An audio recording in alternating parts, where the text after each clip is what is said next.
자, 사제의 확신.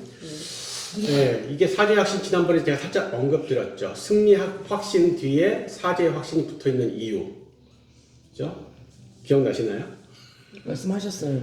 네, 말씀하신 것만 기억나서. 말씀하셨어요.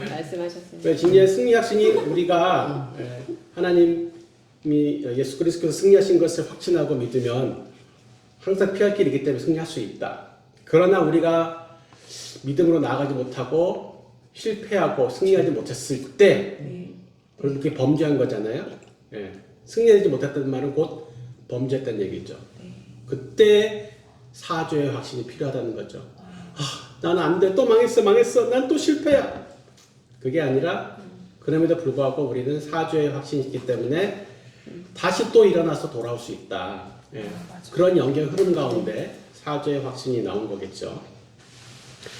자, 항상 각 이 확신들이 주는 제목들이 주는 의미, 항상 이것부터 우리가 묵상하잖아요. 그죠? 각각의 제목들. 사죄의 확신 왜 중요할까? 이제 이걸 생각해 보면 이게 없으면 어떨까를 생각해 보면은 이게 왜 중요한지를 좀 쉽게 알 수 있거든요. 한번 생각해 보셨어요? 사죄 확신이 없는 사람은 어떨까? 계속 죄를 짓게 되겠죠. 계속 죄를 지을까? 죄책감. 죄책감. 예. 하나님에 대해서 잘 모르고 알고 싶지 않고. 잘 알고 싶지도 않고. 알고 싶지 않고. 그렇죠. 일단 그 죄인이 하나님을 만났을 때 반응은 성경에 몇 번 나오죠. 뭐예요? 죄인이 하나님을 대면했을 때 반응이 뭔가요? 엎드리고 낯을 피하나요? 두렵죠. 그리고 피하려고 그러고. 그래서 베드로가 물고기가 많이 잡혔음에도 불구하고 예수님한테 뭐라 그래요? 뜬금없이 내가 죄인이니까 나를 떠나라 그러잖아요. 예. 물고기를 많이 잡아서 와 신난다가 아니라 이분은 하나님이시구나 라는 것을 느끼는 거죠. 그러니까 그 순간 나타나는 반응이 내가 죄인이라서 두렵다라는 게 본능적으로 나타나는 거거든요. 그러니까 죄인인 사람이 거룩한 하나님과 대면했을 때 기본적인 반응은 두렵고 피하고 싶은 거죠. 예. 이거는 아담 하와 때도 마찬가지였죠. 일단 피하죠. 숨죠. 예. 가리고 나뭇잎으로 가리고 예. 그래서 두렵다, 피한다, 숨는다 이런 것이 이제 죄인이 하나님에 대한 기본적인 태도인데 이제 사죄의 확신이 있으면 이제 그럴 필요가 없는 건데 그게 없으니까 계속 이제 피하게 되고 또 하나는 이제 더더욱더 율법적으로 될 수 있어요. 내 힘으로 율법을 통해서 하나님과의 관계를 지키려고 더 힘쓰게 돼요. 내가 이렇게 죄를 많이 졌으니까 율법으로 갖다가 희석시켜야 된다는 거죠. 율법의 선행으로. 그 희석시켜서 될 수 있는 일이 아니고 난 과거에 나쁜 짓을 많이 저질렀어. 나는 어제도 또 나쁜 짓 저질렀어. 그러니까 난 오늘 또 착한 일을 갖다가 몇 배 더 해가지고 희석시켜야 되는 거죠. 예. 그거는 이제 다른 종교에서 그런 개념들이 있죠. 사실은 불교도 그런 개념이 있죠. 업보가 있으니까 업보를 갖다가 만회할 공덕을 쌓아야 되는 거죠. 예. 그렇지만 우리는 그게 덕을 쌓아가지고 희석할 수 있는 개념이 아니죠. 예. 그냥 죄를 갖다가 날려버리는 것. 그러니까 굉장히 자유하지 못한, 아까 말한 대로 죄책감도 뭐 포함해서 자유하지 못한 상태가 될 거예요. 예수님 믿는데 하나도 안 자유해. 맨날 뭐가 불안하고 찝찝하고, 그죠? 그러니까 얼마나 예수 믿는 것이 즐겁지 않겠어요. 자, 또 사전 질문, 이제 본론적으로 시작하기 전에 사전 질문들을 뭐 준비하시면 그게 하나의 생각을 여는 것도 되고 아이스 브레이킹도 될 수 있거든요. 근데 사죄의 확신 그랬을 때 초신자니까 상대방이 모르겠어요. 우리 순장들은 안 헷갈리겠지. 근데 이 사죄의 확신은 구원받기 위한 사죄의 확신일까요? 앞에 구원의 확신을 우리가 배웠잖아요. 근데 또 사죄의 확신을 배우는 것은 뭘까요? 뭔 차이가 있나요, 이게? 구원받은 사람도 계속 죄를 지으니까. 네, 그렇죠. 우리가 이제 구원받을 때도 죄 사함에 대해서 분명히 얘기를 했는데 그때, 그러니까 하나님과의 관계 성립을 위해서 단번에 우리의 평생의 죄를 사하는, 과거, 현재, 미래 모든 평생의 죄를 사하는 그 죄사함이 있단 말이죠. 우리가 회개해서 유턴을 한번 하면은 그 죄사함이 있는데, 그건 이제 목욕하는 것과 같은 것이죠. 그것은 이제 구원과 관련되어 있는데, 오늘 말하는 것은 하나님과의 교제를 위한 죄사함 얘기예요. 이것은 예수님 말씀하셨던 발을 씻는 거죠. 발냄새 나는데 자꾸 방에 들어가서 막 여기저기 막 먼지 자국, 발자국만 남기고 다니고. 그래서 구원의 확신에서 얘기했던 것은 이제 칭의, 신학적으로 이제 칭의를 얻기 위해서 우리가 죄사함을 받는데, 평생 지은 죄를 우리가 막 하나하나 다 고백하려면은 몇 날 며칠을 해도 모자랄 수 있죠. 근데 이제 단지 우리가 주님을 떠나서 살던 삶의 태도, 방향 전환을 하면서 예수님 믿겠다고 결단하면은 이게 한 방에 죄사함을 받잖아요. 그래서 칭의를 얻잖아요. 그런데 이것은 이제 우리가 예수님을 따르면서 성화의 과정 중에서 또 우리가 넘어지고 했을 때 이미 하나님의 자녀가 되었음에도 불구하고 또 짓는 죄에 있어서 이 죄를 안 씻으면 구원을 못 받는다, 칭의가 취소된다는 개념이 아니라 하나님과 친밀함을 가지지 못한다, 그 풍성한 삶을 제대로 누릴 수 없다, 그런 차원에서 이 죄들을 갖다가 우리가 계속 고백하고, 우리가 BTC도 배웠던 영혼의 호흡 같은 거 있죠. 그런 것들을 할 수 있다는 거죠. 자, 이 차이를 그래서 일단 인도하시는 순장님들이 잘 아시고, 안 그러면은 이 사죄의 확신하고 앞에 있는 구원의 확신하고 차별점이 없이 갈 수 있어요. 그 얘기 같은데, 그것을 순원들이 알 수 있도록. 자, 그러면서 그럼에도 불구하고 사람들이 계속 나 같은 사람도 용서해 주실까? 나는 지난번에 예수 믿기 전에 지은 죄를 오늘 또 짓고 앉았네. 벼룩이 또 낯짝이 있지 말이야. 똑같은 죄를 갖다가 여러 번 지었는데 이건 안 되겠지. 뭐 이런 생각할 수 있잖아요. 그러니까 죄의 종류와 빈도와 뭐 이런 거에 대해서 계속 생각을 하면서 여전히 죄책감이 시달릴 수 있는데, 오늘 이제 하려는 주요 얘기 중에 하나 보면은 모든 죄를 또 다시 한번 얘기하는 거예요. 구원의 확신자도 얘기했죠. 모든 죄. 근데 여기서도 모든 죄를 다시 얘기하는 거예요. 그러면서 저는 이런 질문을 던져봐요. 우리가 죄의 용서. 예수님이 그 친구들이 지붕을 뜯고 내려보낸 그 중풍병자를 할 때, 네가 나았다, 일어나서 자리 들고 걸어가라, 이걸 먼저 안 하시잖아요. 먼저 뭐라고 하셨어요? 네 죄가 사함 받았다를 갖다 먼저 얘기하시는 거예요. 근데 죄가 사함 받았는 게 표가 안 나죠. 근데 중풍병자 보고 자리 들고 일어나 걸어가라 하는 건 표가 팍 나죠. 근데 어느 게 더 중요해요? 사람 받는 게 더 좋아. 느낌도 없어요. 죄 사함 받았다는 게. 그리고 저게 뻥을 치는 건지 지 혼자 헛소리 하는 건지 알게 뭐예요. 그런데 죄 사함이 정말 중요한가? 눈앞에 문제 해결되는 거하고 죄 사함하고 어느 거 먼저 고를래? 우리 수능들한테 병 걸려서 병 낫는 거하고 죄 사함 받는 거하고 어느 거 선택할래요? 돈이 없어서 쫄쫄 굶어 죽겠어. 그래서 취직하는 거하고 죄 사함 받아서 하나님과 친밀해지는 거하고 어느 거 선택할래요? 이런 질문 한번 던져보세요. 다들 그러면은 꿈뻑꿈뻑 할걸. 그래, 이런 쪽으로는 알겠는데 나는 취직하고 병 나는 거 얘기, 그게 더 와닿는데 이러겠죠. 근데 오늘 우리가 그 부분에 대해서 터치를 해야 되는 거예요. 이게 더 본질이라는 거예요. 왜 예수님이 중풍병자에게 나섰다는 말보다는 죄사함을 먼저 얘기했겠냐는 거예요.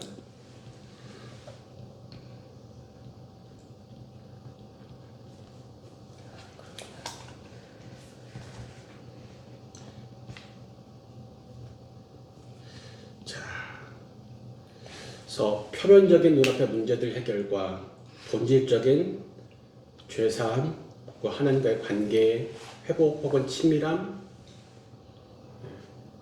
어느 게 더 중요한지 오늘 우리가 그것을 한번 얘기해 보자. 이런 거죠. 자, 원래는 앞에 세 과의 요절까지 같이 암송하는 거죠. 네, 진짜로는 그렇게 하셔야 됩니다. 네, 그러나 오늘은 네, 우리 이제 4과 4제의 확신만 같이 암송을 해보도록 할게요. 아, 저는 이게 기억하는 걸로 외웠는데 요즘 또 기억 개정이 돼가지고 이 한 끗 차이가 살짝 헷갈려요. 저는 뭐 그는 아니고 저는 뭐 이렇게 외웠었는데. 맞아. 전이라고 했는데 그는 네. 자, 불꽃같이 30초 드리겠습니다.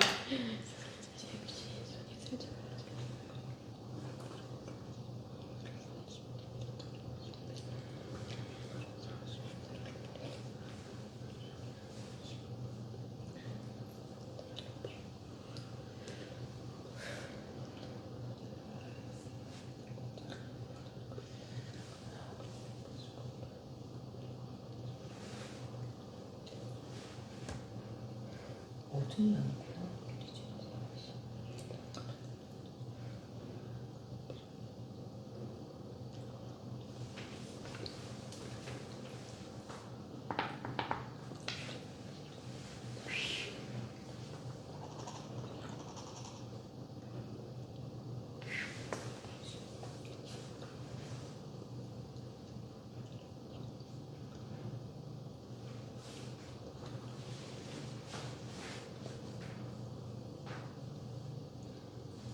그러니까 진짜 개혁한 것과 개혁한 개정 차이가 되게 크네 이게 그 차이가. 네.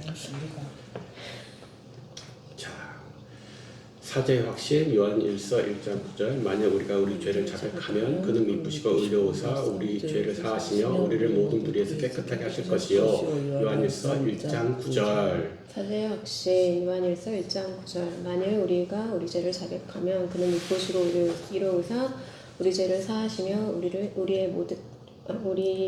모든 불에서 깨끗하게 하실 것이요 요한일서 1장 9절. 사제의 확신 요한일서 1장 9절 말씀 만일 우리가 우리 죄를 자백하면 그는 미쁘시고 의로우사 우리 죄를 사하시며 우리를 모든 불의에서 깨끗하게 하실 것이요 요한일서 1장 9절. 사제의 확신 요한일서 1장 9절 만일 우리가 우리 죄를 자백하면 그는 미쁘시고 의로우사 우리의 모든 불의를 사하시며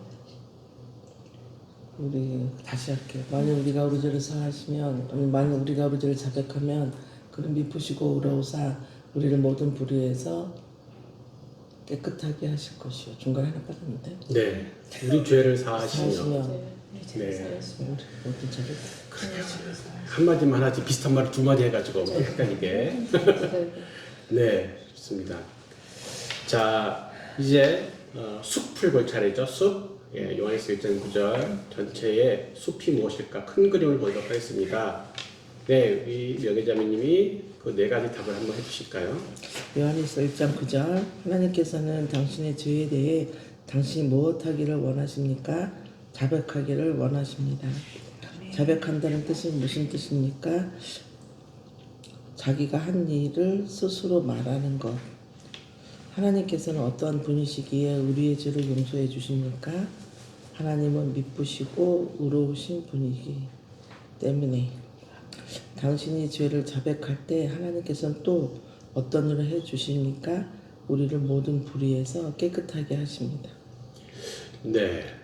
자, 일단 처음에 제일 큰 거 나왔죠. 자, 죄는 자백하는 거다. 숨기는 것이 아니라 죄는 드러내놓고 자백하는 거다라는 거죠. 근데 사람들의 보통 죄에 대한 반응은 본질 반응은 뭐예요? 본능적인 반응은 숨기는 거예요. 예. 근데 완전 정반대로 얘기하죠. 야, 들키지 않게 잘 숨겨. 근데 성경은 죄는 자백해라. 예. 인정해라. 자, 그런데 자백이라는 단어. 자, 보통 경찰서에 가서 자백하는 거. 그냥 자기가 잘못한 것을 그대로 제가 뭘 했고요. 제가 무슨 죄를 저질렀고요. 자, 이렇게 말하는 것을 자백이라고 하죠. 그것은 세상에서의 정의이고 성경에서 말하는 자백의 뜻은 우리 새생명 시리즈에서 배웠잖아요. 자백을 갖다가 세 단계로 설명했던 거 기억나세요? 동의. 그렇죠. 자매. 새생명 시리즈, 새생활 시리즈에서 새생활 시리즈. 네. 인정하고 고백하고 동의하고 동의. 네. 동의, 감사, 회개. 3단계를 얘기했죠. 감사하게. 예.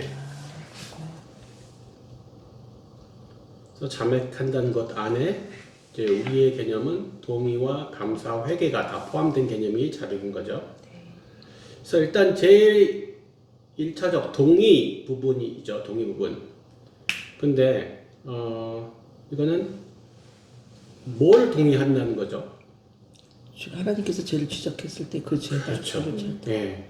하나님이 지적하신 죄를 그대로 인정하겠다라는 게 일단 기본인데, 죄 고백을 하면서도 우리가 하나님 앞에서 살짝 최대한 포장하고 싶은 유혹이 있어요. 그렇죠? 하나님 앞에서 1.1획도 숨길 수가 없는데, 예. 그래서 솔직하게 숨김없이 핑계 안 대고 미화 안 시키고 하나님이 지적하신 그 죄를 인정한다는 거고.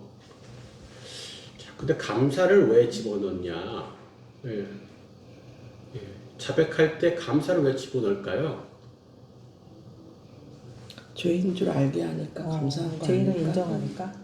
내가 죄를 깨닫게 하셔서 감사합니다. 근데 제가 죄를 깨달으면 뭐해요? 죄가 용서 못 받으면 소용이 없죠.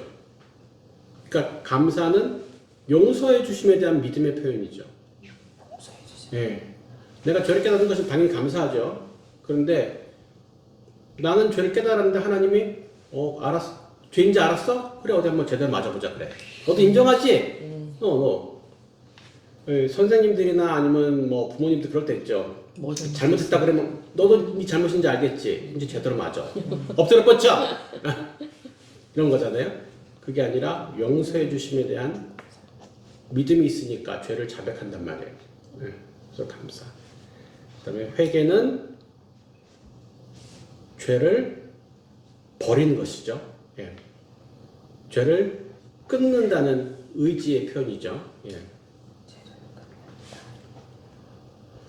근데 이제 동의 이전 단계가 하나 필요해요. 죄를 동의하기 위해서는 아까 말씀하셨던 죄를 깨닫는 게 먼저 전제 조건이죠. 예, 깨닫지 못하면은 죄를 동의할 수가 없죠.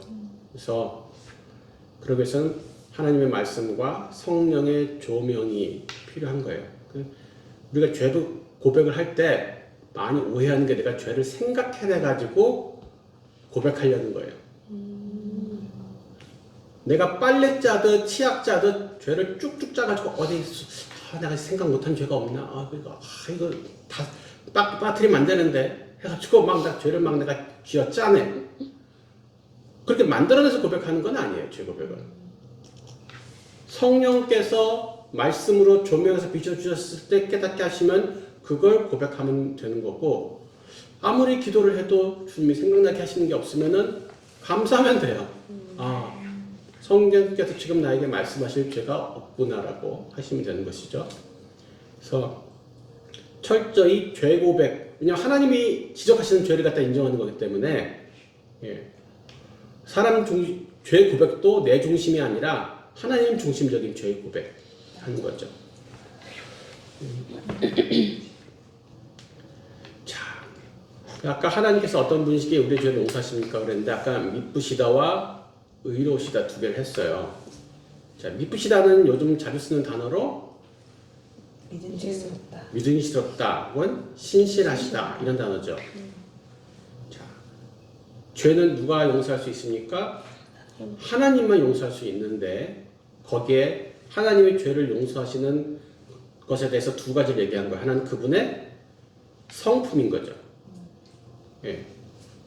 그분의 성품이 죄를 용서하신다는 거예요.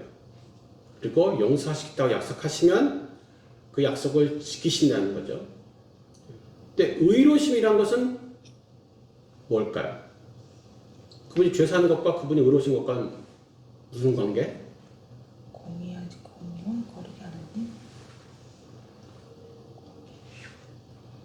죄를 사해 주실 자격을 말해요. 자격. 자격. 자격 없는 사람의 죄를 용서해 준다 그러면 되나요? 겨 묻은 개가 똥 묻은 개 보고 야 내가 너 용서해 줄게 이러면 안 되잖아요. 그러니까 죄인을 용서하려면은 용서하시는 그분은 의로우셔야죠. 가장 공의로우신 그분, 심판자이신 그분은 죄 사함의 자격이 있어야 되죠. 그래서 지금 방금 이 용서하시는 것에 대해서 하나님의 성품과 자격 두 가지를 논한 거예요. 미쁘시고 의로우사라. 예. 그동안 그냥 퉁쳐가지고 얘기했죠. 그렇죠. 맞아요. 그냥 하나님 우리 죄를 용서해 주신 분이셔라고 통쳤는데 그것을 쪼개보면 이렇다는 거예요. 사실 그 뒤에 문제도 그런 배경에서 문제들을 뒤에 내놨어요. 실제로 성품에 대해서 얘기를 해요. 그 다음에는 이제 약속이죠. 죄를 자백하면은 어떻게 해주신다고 약속했냐는 거예요. 중요한 건 약속이에요. 예. 우리 죄를 사하시며 모든 불의에서 깨끗하게 하신다고 약속하셨다. 예. 하나님이 약속하셨다는 거에 그러니까 아까 그 신실하심의 성품이 되게 중요한 거죠. 약속하신 것을 반드시 지키시는 거. 예. 하나님 맨날 공수표면 안 바라고 우리 정치인들처럼 선거 때만 되면 잔뜩 공약해놓고 그래서 공짜가 공약 빌공짜라 그러잖아요. 사람들이 안 신실하잖아요. 하나님은 약속하신 것은 100% 하신다. 같이 생각을 해본다면 그런 거예요. 죄고백 사람 보고 죄고백을 하라고 할 때 죄고백 해. 근데 사람들은 죄고백을 안 하고 싶어 해요. 맞아요. 근데 하나님 왜 우리에게 죄고백을 자꾸 하라고 하시나? 예.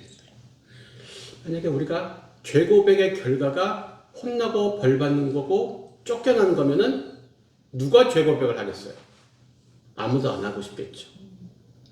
근데 하나님 너를 사랑하셔서 솔직히 인정한 꺼내놓은 죄는 용서해 주시려고 고백하라는 거야. 용서에 대한 믿음이 있어야지만 죄를 고백할 수 있게 되죠. 근데 어렸을 때 애들이 뭐 잘못하자 혼낼 때 애들이 잘못했다고 하면 희한한데 이게 불쌍함과 사랑스러운 마음이 동시에 들어요. 그런 경험 있으신가요? 네. 예. 하나님도 우리가 죄 고백할 때 동일한 마음이실 거예요. 불쌍함과 사랑스러운 마음. 잘못은 했는데 그걸 솔직하게 인정하고 하나님께 아래 때는 불쌍한 마음과 사랑스러운 마음이 동시에 드신다는 거죠. 의사가 건강 문제를 자꾸 지적하고 당신 이거 문제고 이거 여기 아프고 저기 나쁘고 지적하는 이유는 치료하려고죠. 겁주려고가 아니잖아요. 병이 있음을 인정해야지 치료를 받을 수 있는 것처럼 하나님도 죄를 자꾸 인정하러 꺼내놓으라고 하신 이유는 꺼내놓은 죄만 사함받을 수 있어서 벌 주는 게 포인트가 아니라 꺼내놔야지 죄가 사함받고 관계가 회복되고 관계가 친밀해지니까 이런 확신이 있으면 이제 죄 고백은 우리에게는 부담스러운 일이 아니라 역시 이것도 기쁜 일이 되겠죠. 자, 이제 첫 번째 나무. 좀 전체 숲이 들어오셨어요? 죄는 숨기는 게 아니라 자백하는 것이다. 근데 자백은 이제 무슨 뜻이냐 설명했고 그리고 우리가 죄 고백하려는데 하나님이 어떤 분식의 죄를 고백하느냐? 하나님의 성품과 자격에 대해서 얘기를 했고 그럼 그 결과가 뭐냐? 죄가 사함받는다는 약속이 있다. 아주 심플한 전체 큰 그림이 숲이 모양이 있어요. 그리고 이제 만약 우리가 우리 죄를 자백하면 첫 번째 나무. 자, 방금 우리가 요한일서 1장 9절은 문법적으로 보면은 조건절과 약속절이에요. 그죠? 여기는 어디에 해당됩니까? 지금 첫 번째 나무는 조건절이죠. 예. 뒤에 약속은 그냥 있는 약속이 아니라 조건절의 내용이 만족돼야지만 약속이 성취되는 거죠. 예. 그냥 아무렇게나 해도 약속이 이루어지는 게 아니라 앞에 조건을 만족시켜야지만 돼요. 그죠? 앞에 조건을 만족시키지 않으면 그 약속은 아무 소용이 없습니다. 예. 사람들이 용서해준다며! 용서해준다며! 아니 네가 앞에 그걸 조건을 만족을 안 시켰잖아. 이럴 수 있잖아요. 그래서 이 앞에 것이 철저하게 우리 입장에서는 시행이 돼야 되는 거죠. 조건은 뭐였어요? 네, 우리가 죄를 자백하면 사함이 먼저입니까? 자백이 먼저입니까? 네, 자백이 먼저예요. 네. 그래서 우리가 먼저 죄를 자백해야 된다. 이게 첫 번째 알겠죠? 자, 우리 진숙자매님 1번. 네. 우리 당신은 자신에 대해 무엇을 인정해야만 합니까? 요한일서 1장 8절에서 10절 우리가 죄인이라는 것을 인정해야 되고 그다음에 죄를 범했다는 것을 말해야 합니다. 네. 자, 일단은 죄가 있다라는 것을 인정하는 거죠. 네. 나 죄 쳤어라고 인정하는 거. 너무 뻔하고 쉬운 답인데 이 문턱을 못 넘는 사람들이 많아요. 네. 우리한테는 이건 이런 거 또 봐야 돼, 또 얘기해야 돼 싶은 거죠. 근데 사실 초신자에게는 이것이 아직도 여전히 넘기 힘든 벽일 수 있어요. 죄 있다고 인정하는 거에 대해서 우리는 이제 자연스러워야 되고 익숙해져야 되고 이것이 기쁜 일이 돼야 되는 거죠. 죄가 있다고 인정하는 것에 대해서. 그러면 두 번째는 우리 연경자매님. 당신은 저에 대하여 어떠한 태도를 가져야 합니까? 시편 말씀은 하나님이여 나를 살피사 내 마음을 아시며 나를 시험하사 내 뜻을 아옵소서. 내게 무슨 악한 행위가 있나 보려고 보시고 나를 영원한 길로 인도하소서. 이 말씀은 아마 죄에 대해서 이제 하나님이 살피시길 원하는 죄가 있는지 없는지 그 말씀 같고요. 그다음에 또 밑에 시편 말씀은 내 죄악을 아뢰고 내 죄를 슬퍼함이이다. 내 죄에 대해서 슬퍼하는 마음, 하나님 태도. 네. 그래서 죄에 대해서 우리가 가져야 될 태도를 두 가지 얘기했어요. 하나는 살피고 시험한다라는 거죠. 예, 이거는 죄 짓고 난 후에 얘기한 겁니까 지금 이거는? 아니요. 예, 그냥 평소 얘기하는 거예요. 평소에 죄에 대해서 혹시 죄가 없나? 죄가 있나? 근데 또 오늘 또 죄 진 거 없나? 항상 죄에 대해서 민감한 태도를 가지는데, 근데 본인이 살폈습니까? 예, 중요한 것은 하나님이여 나를 살피라고 그러고 하나님 보고 나를 시험해 보시라고. 내 뜻의 마음속에 내 겉으로는 이렇게 표현했는데 진짜 내 내적 동기는 아닐 수 있잖아요. 내 숨겨진 내 속뜻은 하나님 아실 거 아니에요. 그것까지도 하나님 체크해달라는 거죠. 저 형님 참 신실해. 어떻게 말을 저렇게 이쁘게 잘해. 근데 사실 그 사람의 속 동기는 그게 아니었던 거죠. 근데 겉으로 사람들은 모르잖아요. 하나님은 아시고. 그것까지 하나님 체크해 주세요. 제가 가증스럽게 남들 앞에서는 괜찮은 척 했는데 사실은 속으로는 아니었던 것까지. 자, 이게 아까 숲을 얘기할 때 얘기한 게 뭐였어요? 죄 고백에 있어서, 죄를 파악하는 데 있어서 내가 죄를 짜내는 게 아니라 그랬잖아요. 지금 여기서 그 얘기 하는 거예요. 의미하신다. 하나님이 지적하신 죄를 동의하는 거잖아요. 내가 생각해낸 죄가 아니라, 내가 죄책감을 느끼는 죄가 아니라, 그죠?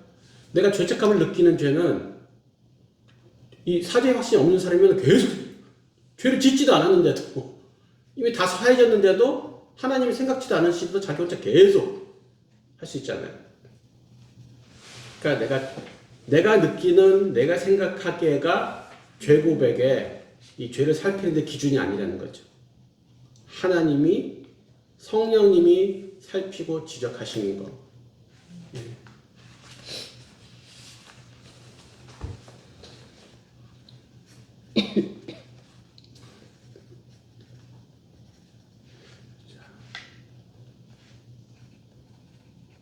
자, 다윗이 이렇게 하나님 제 마음을 점검해 주세요. 이런 표현을 보면 어떤 생각 드세요? 다윗은 어떤 사람인가? 시시하시네. 하나님 앞에서 믿음이 좋은 정직한 사람? 자신감의 표현일까요? 예. 자신감, 야, 얼마나 깨끗하면 하나님 보고 자기 마음을 살피라고. 한번 털어보세요? 이런 거. 죄에 대해서 항상 경계하고 그 민감한 태도죠. 예. 그리고 또 하나는 뭐예요? 내가 하나님 앞에서 어떤 죄도 감추지 않겠다라는 거죠. 진짜 어떤 죄는 진짜 너무 창피해서 감추고 싶을, 하여튼 뭐 말도 못하게 너무 쪼잔하고 창피해. 그런 죄도 있을 거예요. 그런데 어찌됐건 하나님 앞에서 내가 감추지 않겠다. 그러니까는 내 마음을 창고를 다 열 테니 와서 탈탈 털어주세요. 그래서 성령님이 깨닫게 해주시도록 도움을 구해야 된다라는, 예. 죄에 대한 해결도 하나님이 하시지만 죄에 대한 감찰도 하나님이 하시는 거라는 거예요. 제가 중국에 있을 때 어떤 자매가 이제 채팅으로 저한테 뭐를 질문을 했어요. 근데 내가 거기다가 이제 뭐를 답변해 줬더니 와, 그냥 대단해요. 그렇게 하는 거예요. 그래서 내가 근데 거기다 아무 대답을 안 했어요. 내가 너무 대단해요. 그랬는데 아무 대답을 안 했어. 근데 그 다음날 아침 성령님께서 그 죄를 생각나게 하시는 거예요. 너 대단해요. 그랬는데 뭐 왜 가만히 있었어? 너 좀 아는구나. 뭐 이런 뜻인가? 그거 갖고 이런 거 아니야? 하나님의 영광을 가로챘다는 거죠. 그래서 다시 답을 썼어요. 내가 대단한 게 아니라 성령님이 대단하신 거고, 난 성령님께 묻고 생각나게 하신 내용으로 답했을 뿐이야. 예. 너무 그런 작은 일 가지고, 작은 일 같지만 본질적인 문제죠. 누가 주인인가의 문제잖아, 이게. 이게 죄의 핵심이거든요. 누가 주인인가. 그래서 그럼 칭찬도 못해요, 우리는? 아니, 칭찬해야죠, 서로. 칭찬과 인정을 받는 것은 우리의 필요해요. 그리고 성경에서도 서로 칭찬하고 격려하도록 하니까 칭찬해주고 칭찬받는 것은 문제가 안 돼요. 근데 받은 후에 그 영광이 나한테 머물도록 하는 것은 문제가 되는 거죠. 예, 차이가 미묘한 차이인데, 예, 그래서 난 칭찬을 받고 영광 하나님께 돌리고 이렇게 되면 아주 건강한 되는데, 예, 영광은 나한테 머무르게 놔두는 게 문제였어요. 자, 또 제가 보니까 사소한 것 같은데 잘 저지른 죄가 있는데요. 이렇게 모임 같은 거 끝나고 나면 하나님을 퇴근시키는 거예요. 모임 오기 전에는 주여 오늘 모임 잘 되게 해주시고 오늘 성령 충만하게 하시고 은혜가 넘치는 모임 되게 하여 주시옵소서 하고 딱 끝났으면 수고하셨습니다. 감사합니다. 네. 그때부터는 이제 쉬러 집에 가니까 이게 별로 중요한 일 없어요. 하나님 퇴근하세요. 수고하셨습니다. 하고 하나님 보내드린 거죠. 예. 그래서 근데 사실 제 시간을 가장 허투루 쓰는 시간은 보통 그때더라고요. 예. 모임 끝나고 집으로 돌아가는 그 시간부터 내가 시간을 가장 허투루 써 보니까 예. 쉬는 날 그렇고 사역 있는 날은 깨어있고 막 그래요. 근데 사역 없는 날 그다음부터 막 이렇게 쭉 늘어지고 막 그래서 그런 것까지도 성령께서 지적하실 수 있죠. 근데 아까 그 죄를 슬퍼한다고 했잖아요. 죄에 대한 태도 두 번째 성경 구절이 죄로 인해 슬퍼한다. 자, 질문. 죄를 슬퍼하는 것과 후회하는 것 혹은 죄책감과 차이가 있을까요? 있을 것 같은데. 있어요. 예, 뭔 차이일까요? 죄를 슬퍼하는 것과 후회하는 것 혹은 죄책감 무슨 차이일까요? 죄책감. 죄책감은 그냥 내가 나는 죄인이다라는 걸 인정하는 거고, 그리고 슬퍼하는 거는 죄를 짓지 않기 위해서 죄를 미워하고 멀리해야 된다 그런 거 아닐까요? 죄를 안 지을 수 있는데 그 너무 또 안타까운 졌구나. 거지. 또 그 졌구나. 너무 하나님 앞에 인정? 너무 그래서 슬퍼하는 거. 그러니까 왜 죄를 슬퍼할까? 예. 즐거울 수는 없잖아요. 죄라는 걸 알아서 진짜 그럴 때 많죠. 그 후회나 죄책감 둘 다 공통적으로 자기중심적이에요. 아, 예. 그는 내 개인적인 감정 후회되는 거고, 혹은 내가 그 바보 같은 짓을 함으로 인해서 발생한 결과에 대한 이렇게 안 했으면 이렇게 안 했을 텐데, 이렇게 안 했으면 사람들한테 내가 지금 무시 안 당할 텐데, 뭐 이런 세상의 결과에 대한 염려라든가 다 이 자기 중심적이고요. 죄를 슬퍼한다는 것은 하나님 중심적이에요. 이 죄가 하나님과 나의 관계를 깨트린 것이 슬픈 거죠. 내가 이 죄로 인해서 하나님의 영광을 가리고 관계가 멀어지고 이게 슬픈 거예요. 그러니까 우리가 오늘 하자고 하는 얘기는 후회가 아니에요. 죄책감을 갖지 말라, 후회하지 말라 이런 얘기를 하는 게 아니에요. 예.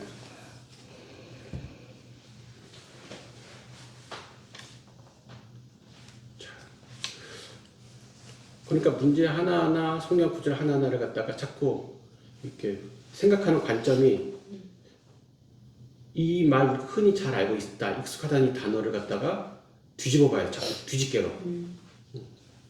슬퍼하다는 게 뭔 뜻이지?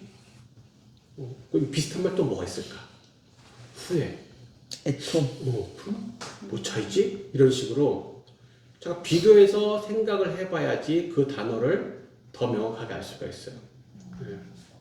그냥 딱 거기 나와 있는 단어만 보고 끝내면은 비교 대상이 없으니까 뭉둥그려지고 희미할 수 있죠.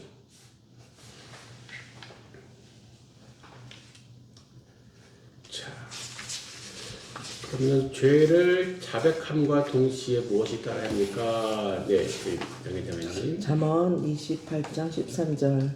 자기 죄를 숨기는 자는 형통하지 못하나 죄를 자복하고 버리는 자는 불쌍히 여김을 받으리라. 그래서 죄를 자각함과 동시에 무엇이 따라야 되냐면 죄를 버려야 된다. 네, 죄를 버려야 된다. 그러니까 여기 성경 구절도 죄를 자복하는 자는 불쌍히 여김을 받으리라 이렇게 되면 참 좋을 것 같은데 죄를 자복하고 버리는 자는 불쌍히 여김을 받는다 이렇게 돼 있잖아요. 네. 그래서 전에 복음 강의 때도 얘기했지만 잠깐만요. 우리가 회개, 기도 그래서 회개 그거는 말로 때우는 거라고 기도하는 거라고 하나님한테 미안하다고 사과하는 걸로 오해한다는 거죠. 네, 근데 여기서 이 구절이 아주 선명하게 설명해 주죠. 회개라는 것은 자복하고 버리는 것까지. 한자로 보면은 회자는 보통 우리가 후회한다는 그 회자예요. 근데 개자는 고칠 개자예요. 예. 그러니까 후회, 참회 하고 고쳐야지 회개가 되는 거죠. 그래서 하나님한테 하나님 죄송해요. 읍스 또 제가 실수했네요. 죄송해요. 다음부터 안 그럴게요. 이것은 죄고백 혹은 회개 이런 게 아니라는 거죠. 죄를 버려야죠.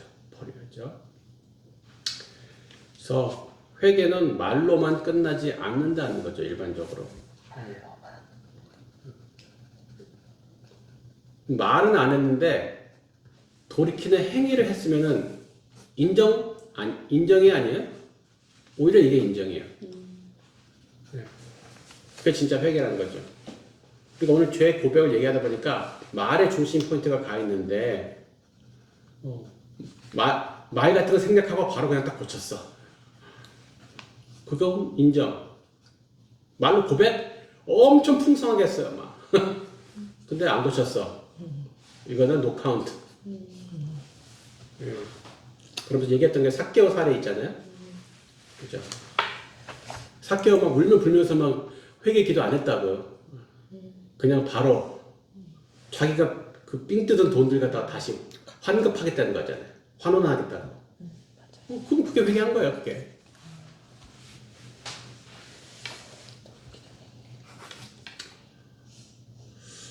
아까 죄를 실패한 거에 대해서 하나 뺀 얘기가 있긴 한데, 우리가 정말 죄에 대해서 슬퍼하느냐, 아니면 가벼운 마음으로 죄 고백 기도하고 끝내느냐. 그러니까 내가 죄를 감추고 있어서 하나님과 관계가 멀어진다는 게 나는 정말 그게 두렵고 슬픈 일이냐는 거예요. 근데 대부분 사람들이 그게 그렇게 두렵고 슬픈 일이 아니에요. 그러니까 죄 고백도 뭐 나한테 그렇게 중요한 일이 아니죠. 하면 좋고 안 해도 뭐 그런 거죠. 그러니까 우리는 죄사함에 대한 갈급한 태도가 없죠. 죄사함 받는 게 얼마나 중요하고 얼마나 간절한지 그런 거 없어요. 왜냐하면 죄의 결과에 대해서 별 감각이 없어서 그래요. 하나님과 멀어지는 것에 대해서 별로 아쉬운 게 없어. 근데 죄 때문에 하나님과 관계가 깨진 게 하나도 안 속상해. 그러니 죄사함이 뭐 급할 게 있겠어요. 그러니까 죄 고백도 우리는 대충 하게 되죠. 자, 이제 첫 번째 나무 1, 2, 3번 했네요. 네, 나무의 가지들 한번 훑어볼까요? 어떤 가지들이 있었나? 첫 번째는 이 죄를 알라. 그죠? 예. 그럼 사실 이게 죄의 정의도 사실 설명해주면은 좋겠죠. 우리 복음 강에서 들었던 예. 예. 아까 얘기를 안 했구나. 이제 죄가 뭔지부터 분명히 알아야 되는데 법률 도덕적 차원에서의 죄가 아니라 하나님과의 관계적 차원에서 죄라는 게 죄라는 그죠? 하나님과 상관없이 행한 내 모든 일들, 내 마음대로 행한 모든 일들, 예. 하나님 중심적이지 않고 내 중심적으로 행한 모든 게 다 죄가 된다는 거.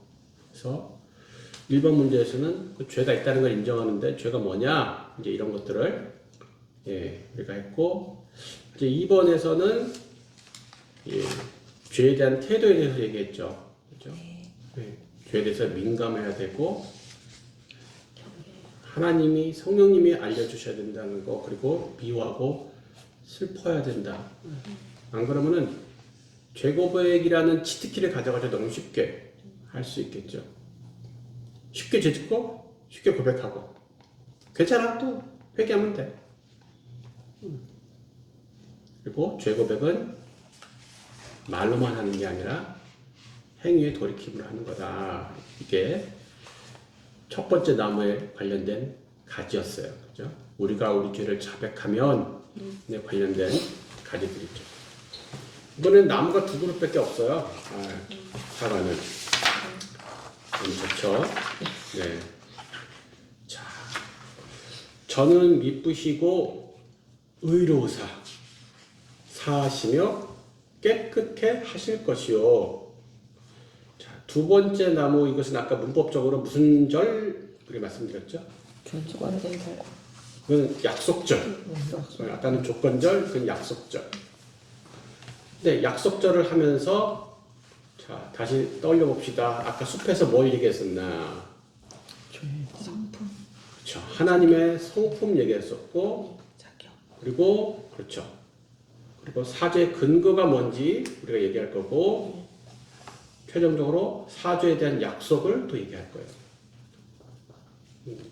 그리고 이제 덤으로 얘기하는 게 사죄 받은 사람의 태도에 대해서 얘기할 거라는 거예요. 예.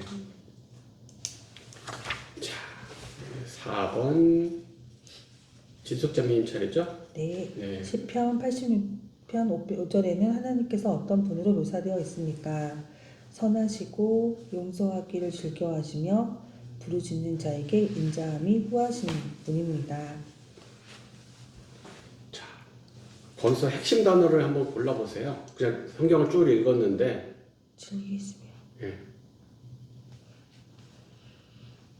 이 질문은 무엇에 관련된 질문이겠어요? 이 문제가 하나님의 성품. 하나님의 성품에 관련된, 죄와 관련된 하나님의 성품 좀 얘기하려는 거잖아요. 네. 뭐예요? 인자. 인자. 거기 되게 이상한, 선하신 분. 아니 네. 아주 직접적인 표현이 있잖아요. 사자기를 즐거워하시는 사죄하기를 즐거워하시는. 우리가 보면 약간 변태 같죠 이거. 있을 수 없는 짓이. 뭐 즐거워해. 용서해 주는 것을 죄 사해 주는 것이 즐겁다고? 너무 변태인데 이거는? 우리가 같은 죄를 계속 반복해서 치면 나중에 하나님께서 싫어하시지 않을까? 그럴까요? 안 그럴까요? 안 그러시대요. 같은 죄를 계속 반복해서 치면 싫어하시죠. 반복해서 짓는 것은 싫어하셔요. 그러니까 하나님이 죄 짓는 걸 좋아하신다고 하신 게 아니잖아요 지금. 네. 그렇죠? 하나님은 죄 짓는 자를 즐거워하시고 쓰신 게 아니라 사죄하기를 즐거워하신다고 했어요. 그러니까 고백하러 나오는 자들, 하나님을 믿기 때문에 고백하러 나온 거잖아요. 회개하러 나온 사람 아까 전전에 얘기했잖아요. 그냥 한번 미안하다고 한번 얘기해볼까? 혹시 용서해 줄지 모르니까 이래서 나온 게 아니라고요. 죄를 고백하러 회개하러 나온 사람들은 하나님의 용서에 대한 믿음이 있으니까, 그죠? 믿음이 없이는 기쁘시게 못하나니, 이 믿음의 행위이기 때문에 하나님은 기쁘시다고요.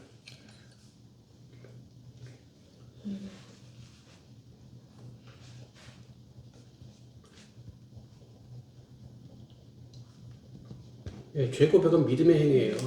하나님에 대해서 바로 알고 믿고 있기 때문에 죄 고백하는 거예요. 그러니 하나님은 죄 용서해 주는 게 즐거워요. 얘가 또 나를 믿는구나. 그래, 죄 지은 것은 잘못했어. 그러나 내가 너와 관계를 회복하고 싶어하고 너를 용서할 자격이 있고 그리고 용서할 하나님이라는 걸 믿고 나왔구나. 기분 좋아. 하나님 그게 즐거우신 거예요. 그래서 죄급을 위해서 우리는 얼굴이 좀 두꺼워질 필요가 있어요. 충분히 두꺼운가? 좀 더 두꺼워야 되나? 네. 하나님은 우리가 하나님과의 관계를 생각하는 것보다 훨씬 더 우리와의 관계를 중요시 생각하시는 분이신 거예요. 그러니 관계를 회복하기 위해서 믿음으로 나오는 게 너무 기쁘시죠. 하나님과 관계가 깨지는데도 신경 안 쓰고 돌아다니는 애들 마음 아프시고, 관계를 회복하려고 나온다? 나를 믿고 나온다? 너무 좋아. 이게 하나님의 성품. 그러니까 단순히 그냥 죄 사하는 행위를 재밌어서 하시는 게 아니라는 거예요. 왜 죄 사함을 즐겨 하시냐는 이유는 그거죠. 그 관계 회복에 대한 의지가 신통반통. 그렇죠? 그리고 나를 믿고 신뢰하고 나왔다는 그 믿음이 또 기쁘고.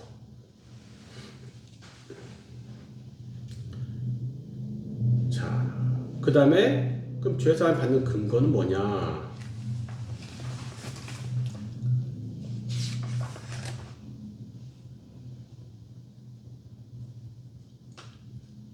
영양자매님 차례죠. 우리 말씀 먼저 읽으면 우리는 그리스도 안에서 그의 은혜의 풍성함을 따라 그의 피로 말미암아 속량 곧 죄사함을 받았느니라. 예수님의 피. 네.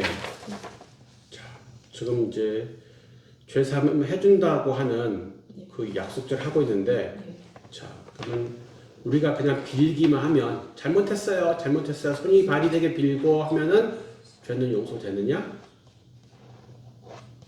네, 안 된다는 거예요. 죄는 맨입으로 용서되는 죄는 단 한 개도 없어요. 아무리 작은 죄라도. 반드시 생명의 대가 지불이 있어야지만, 아무리 하찮은 죄라도, 살인죄이건 내가 누구 마음속으로 미워한 죄이건 거짓말로 뻥 한 번 친 거건 죄의 결과는 똑같아요. 사망이죠. 나 그냥 친구한테 뻥 한 번 친 건데 근데 그거 대가는 사망이에요. 죽어야 돼요. 누군가 죽어야 된다고요. 양을 잡건 소를 잡건 내가 죽건 아니면 예수님이 죽건. 우리가 지금 고백해서 죄 사함을 받을 수 있는 것은 예수님이 피를 흘리고 속죄의 제사를 치르셨기 때문에 가능한 것이지 그냥 우리가 죄를 고백하는 말을 했기 때문이 아니라는 거죠. 제가 이런 얘기를 갖다가 같이 공부하면서 얘기했어요. 지각을 하고 오늘 그런 친구들이 많잖아요. 자, 여러분 앞으로 지각할 때마다 그때 중국 돈 인민폐가 10,000원이라고 했어요. 우리 돈 지금 200만 원. 자, 여러분 한 번 지각할 때마다 벌금이 인민폐 10,000원이야. 하나 200만 원. 근데 그걸 여러분이 지각할 때마다 매번 예수님이 대신 내주신다고 생각해봐요. 옆에서 딱 문 읽으려고 들어오면 지각했네. 자 10,000원. 예수님이 여기서 10,000원. 그럼 여러분 계속 지각 편하게 하겠죠? 아니요. 아니요. 예. 만약에 우리가 매번 죄를 지을 때마다 우리 앞에 예수님이 못 박히는 영상을 막 틀어준다고 생각해봐. 그 편히 지을 수 있겠어요? 못 짓죠. 예. 또 우리가 예수님이 못 박힌 걸 눈으로 직접 못 봐서 그냥 말로 잘못했다 그러면 용서해 준대 이렇게 오해하는 거예요. 아니에요. 예수님이 패션 오브 크라이스트에 나온 것처럼 그렇게 죽으셔서 지금 우리가 그렇게 쉬운 방법으로 용서 받는 거지 대가 없이 용서받는 게 아니에요. 내가 대가를 안 치렀다고 대가 없는 게 아니라는 거죠.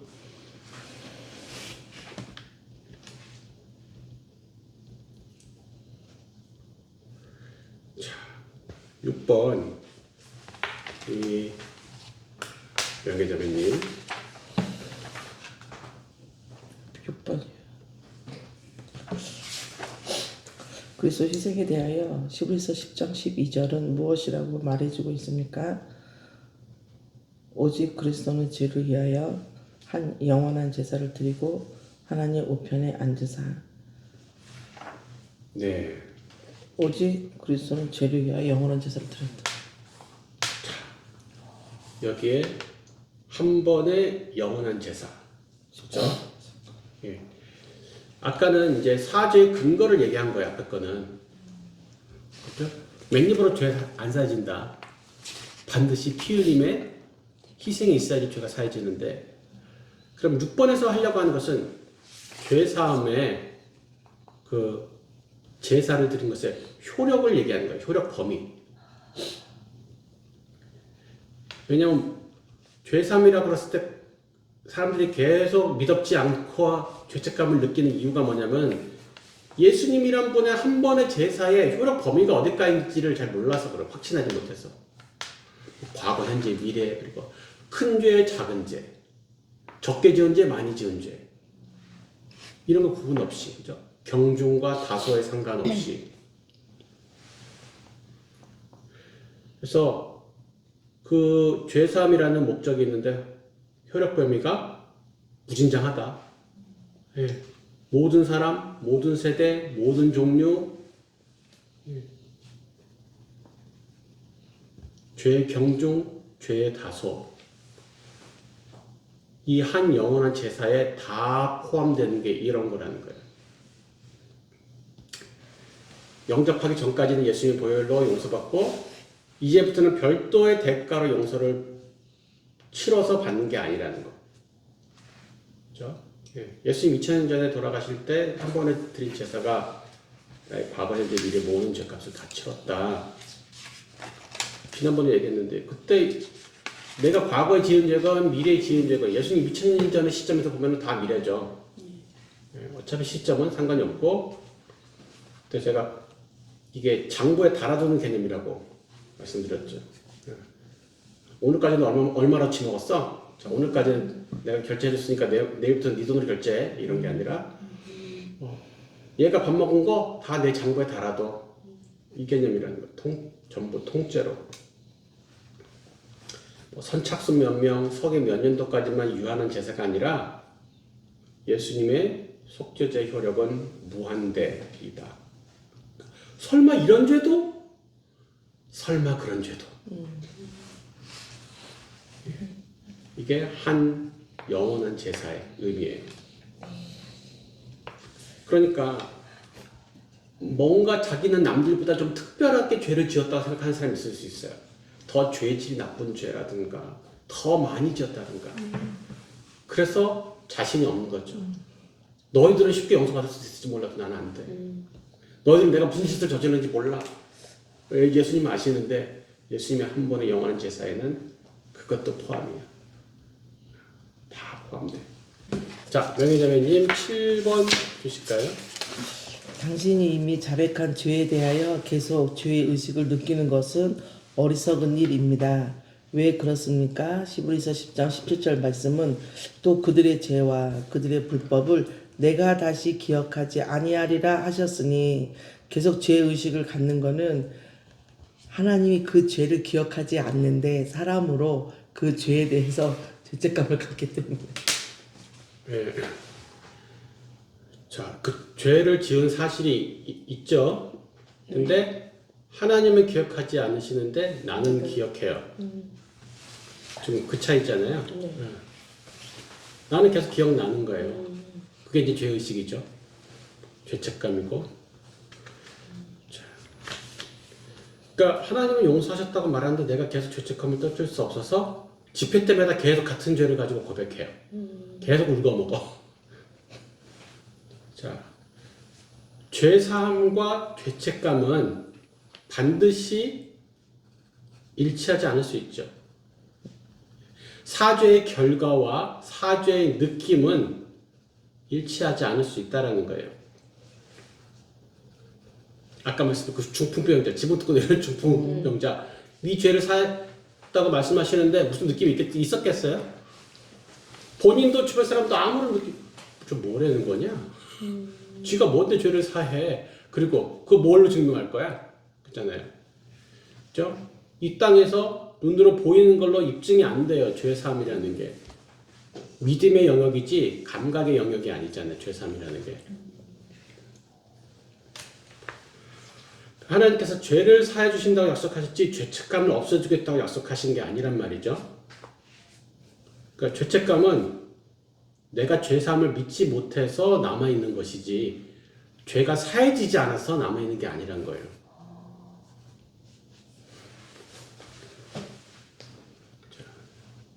내가 나의 죄에 대한 기억 혹은 죄책감과 하나님의 말씀이 일치하지 않을 때 어느 게 옳습니까?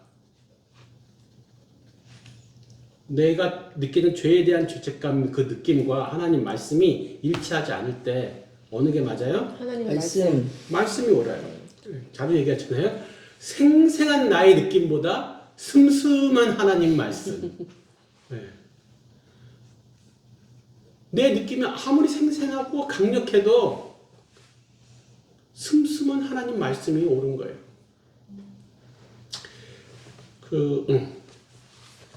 공군 조종사 예화가 있는데 한 공군 오래된 베테랑 조종사예요. 공군 조종사가 전투기를 몰고 칠흑같이 어두운 밤하늘에 바다 위를 날고 있었어요.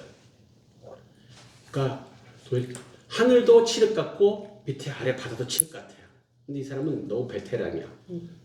근데 이 비행기가 가다가 추락했어요. 왜 추락했느냐?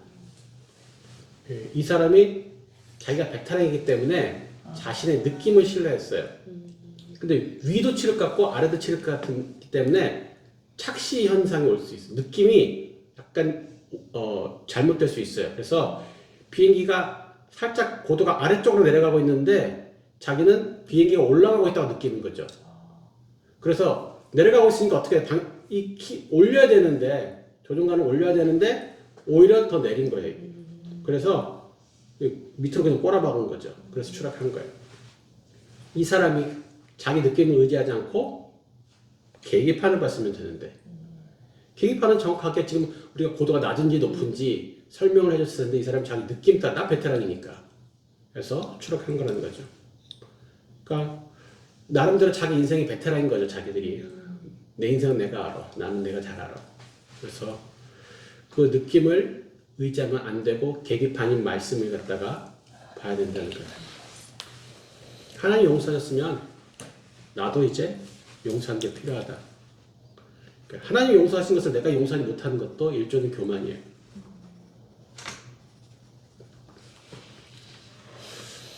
자, 8번 우리 진숙장님. 하나님의 용서를 체험한 당신은 다른 사람들에게 어떤 태도를 가져야 합니까? 어떤 태도를 가져야 하냐면 친절하게 하고 불쌍히 여기며 서로 용납하길 하나님이 그리스도 안에서 너희를 용서한 것 같이 하라. 친절하고 불쌍히 여기며 서로 용서하고 그리스도 안에서 너희를 용서한 것 같이 용서하라. 네. 너무 짧아서 무슨 말인지 모를 것 같은 말은 친절하게 풀어서 설명해주고 주저리 긴 말은 짧게 압축해서 간략하게 설명하고. 네. 예. 근데 지금 이 긴 성경 구절 가운데서 지금 우리의 주제의 맥락과 관련되어 있는 말은 뭐예요? 용서. 그리스도 안에서 용서하라. 예. 서로 용서하라 이거잖아요. 네. 용서하라. 자, 죄사함 받은 사람이 가져야 될 태도는 서로 다른 사람을 용서하는 거죠. 이 8번 문제가 소위 킥이거든요. 킥.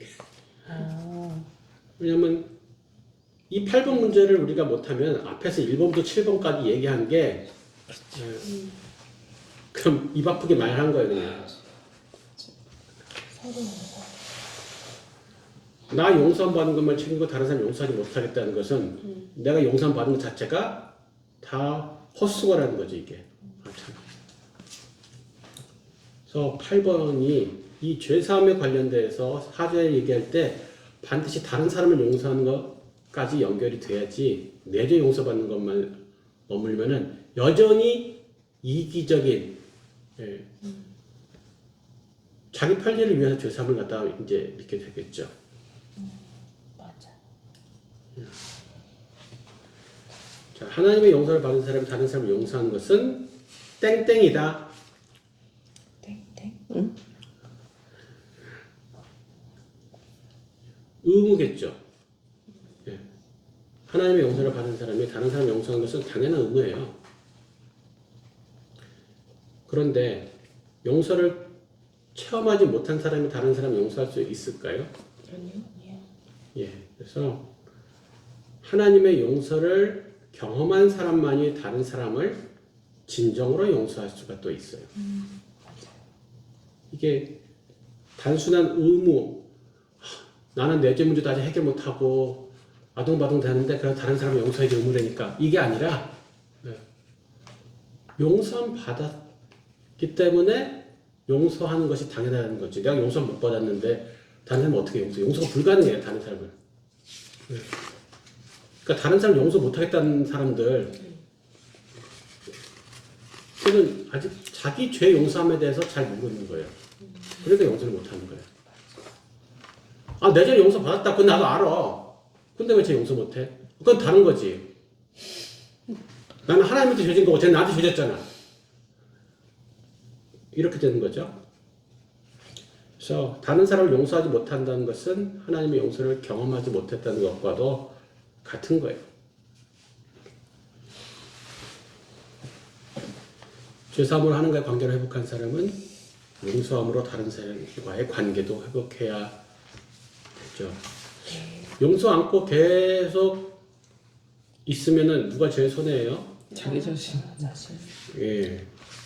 그래서 용서의 가장 큰 수혜자는 누굽니까? 용서하는 사람. 나지. 예. 용서하는 사람이죠. 용서 받는 사람이 아니라 용서하는 사람이 가장 큰 피해자가 될 수도 있고 수혜자가 될 수도 있는 거죠. 안 하면은 제일 큰 피해자, 하면은 제일 큰 수혜자.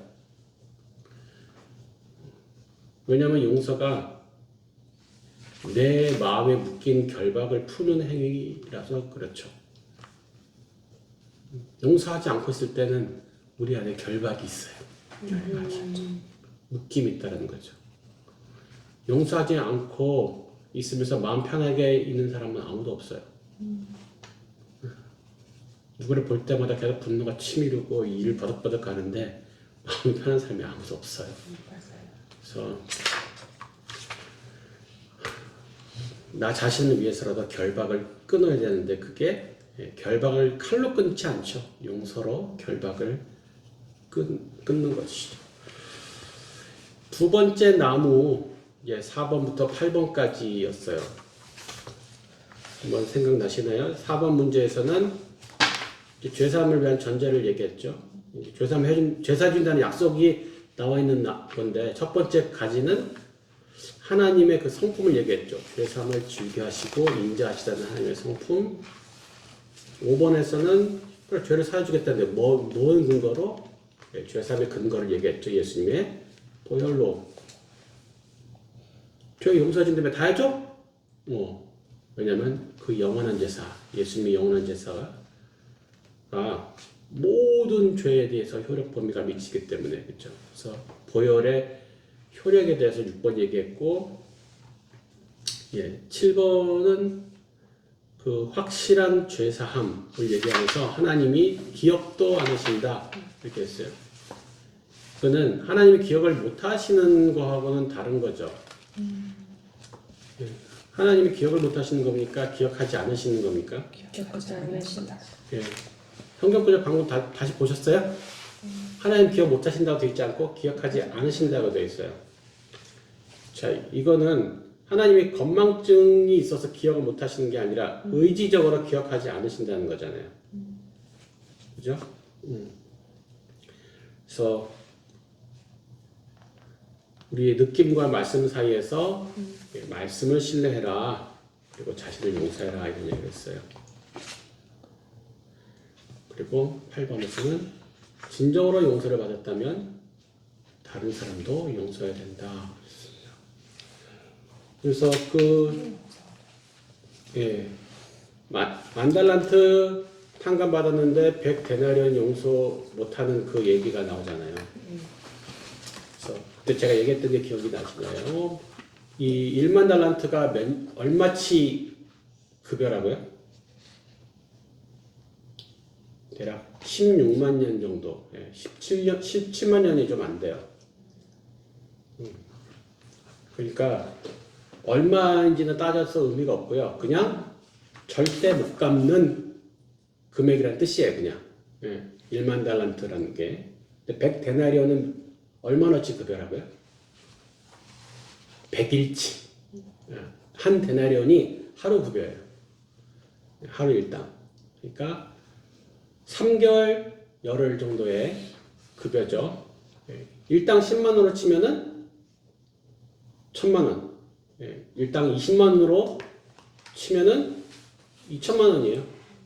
그러니까 누가 내 돈 1000만 원을 갖다 빌려가서 안 갚으면은 화나죠. 고소할 만하겠죠. 그죠? 적은 돈이 아니잖아요. 10만 원이나 만 원 가져가서 안 갚는 게 아니라 1000만 원이면은 이거 고속감이죠. 근데 용서할 수 있는 이유는 내가 사항 받은 것과 비교했을 때, 그걸 비교했을 때 용서가 가능한 거예요.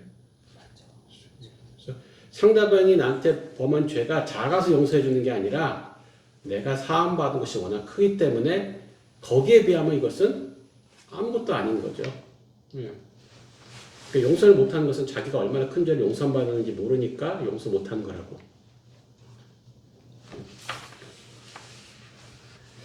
자,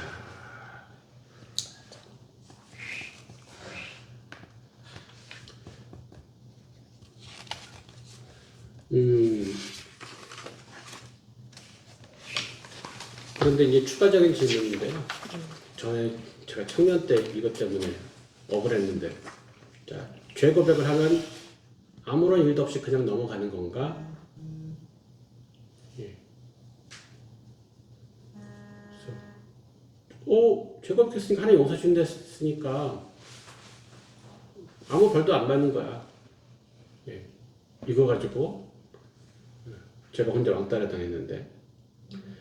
그러니까 우리가 구원받기 위한 구원 못 받아서 영원한 지옥에 떨어지거나 그런 하나님의 진노를 받을 필요는 없죠.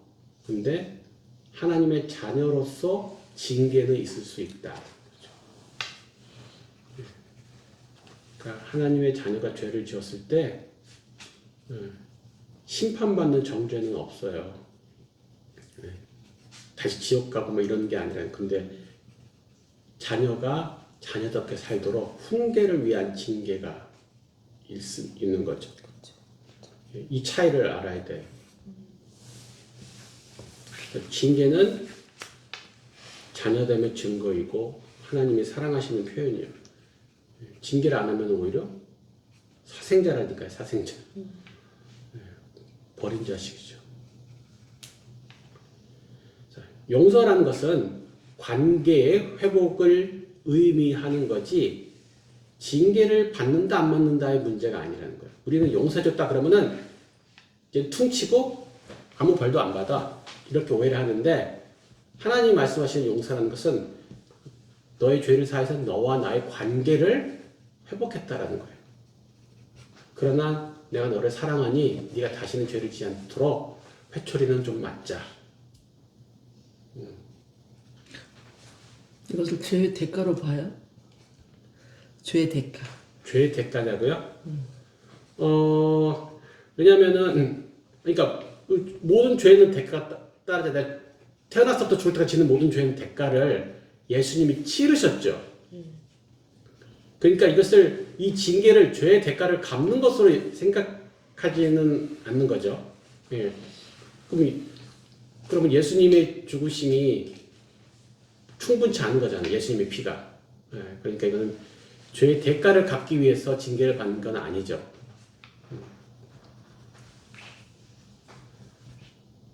그래서 저 어렸을 때 우리 딸들이 잘못했을 때 이제 이렇게 혼내는데 잘못했다고 하고 그러면은 용서를 해요.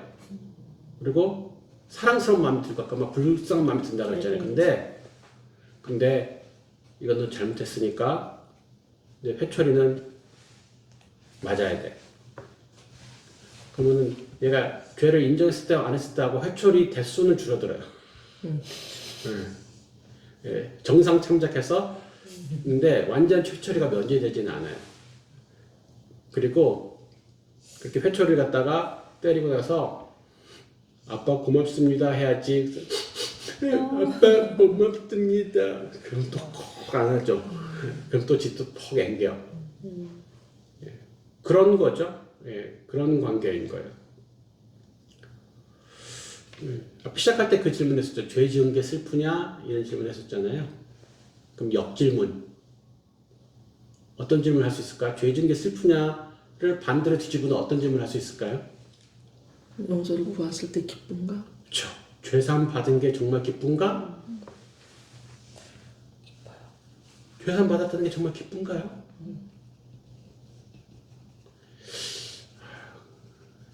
그거 뭐 좋긴 하지만 당장 안 느껴지니까 아까 말했듯이 취직이 더 기쁜 일이고 병나는 게 더 기쁜 일이지 않나요? 죄의 결과의 심각성, 하나님과 소원해지고 관계가 멀어진 것의 엄중함을 모르면 죄사함이 그렇게 기쁠 일은 아니에요. 굳이 죄사함을 막 서둘러서 빨리 받아야 될 이유도 없고 죄 고백이 막 절실한 이유도 없는 거죠. 용서받은 것이 그리 기쁠 일도 아니고, 그래서 우리가 이 문제 고민해야 돼. 정말 난 죄 지은 게 슬픈가? 정말 죄 용서받는 게 난 정말 간절하고 기쁜가? 예, 고액 연봉 직장 찾는 것과 죄사함 받는 게 어느 게 더 기쁘지? 예, 노처녀들 우리 자매들 시집 가는 것과 죄사함 받는 것 중 어느 것이 더 기쁘지? 예, 예수님께서 그 노처녀 자매가 나타나서 네 죄가 용서받았느니라 할 때는 네네네 네네네 근데 너 올해 꼭 시집 보내지 마. 그러면 언제 이러면서. 네 외워쓰기 할 때 진짜로 외워쓰기 하시고요. 그리고 적용 부분은 보통 이때 우리가 하는 거 있잖아요. 아직 자백하지 않은 죄가 있습니까? 있다면 적어보십시오. 그래서 보통 뭐 준비해 와요? 순장들이 펜하고 종이 준비하죠. 그래가지고 그런 거 안 해보셨어요? 어렸을 때 교회에서? 했어요. 네, 그래서 막 적으라 그래가지고 여기다 요한일서 1장 9절 쓰라고 하고 X 예, 딱 하다가 뭐 종이 찍고 아니면 불에 태우고 막 이런 맞아, 거. 맞아. 어디 가서 태우고 맞아. 근데 혹시 그것도 누가 볼까봐 막 이게 일부러 맞아요, 구석탱이 맞아요. 조그맣게 쓰고 맞아요. 뭐 꼭 그렇게 아닐지라도 그런 활동을 여기서 한번 해보는 거죠. 아직 자백하지 않은 죄가 있습니까? 그러니까 이걸 하면 꼭 다시 또 태초로 돌아가서 태초 또 지은 죄를 다 긁고 와서 또 적으려 그래요, 막. 자기 뱃속에서 지은 죄부터 지어가지고 막 다 끌고 나와. 그거 말고 아직 자백하지 않은 죄가 있습니까? 그 자기가 또 쥐어 짜지 말고요. 성령님 말씀으로 조명해 주십시오. 해가지고 하는 거예요, 이거. 예.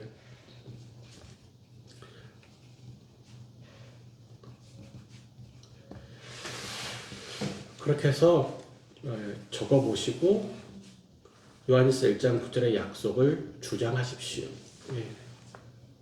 예. 말씀 없이 그냥 내 말로 용서받은 거예요. 이게 아니잖아요. 이거 배운 거 뻔히 아는데 왜 또 그래도 요한일서 1장 9절 갖고 나오냐고요. 용서 받은 게 우리끼리 세뇌 작업하는 게 아니라 하나님의 말씀이 약속하고 있기 때문에 용서 받은 거니까 기억하지도 않으신다고. 그러면서 용서에 대해 감사하십시오. 그래서 이걸 갖다 실습을 해보는 거죠.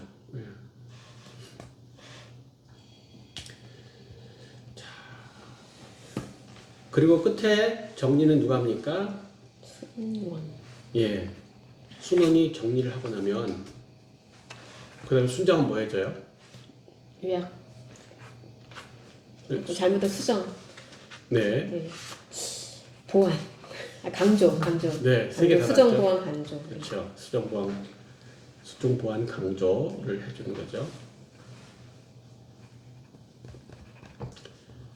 다음 번쯤에는 바로 튀어나겠죠? 수정 보완 강조.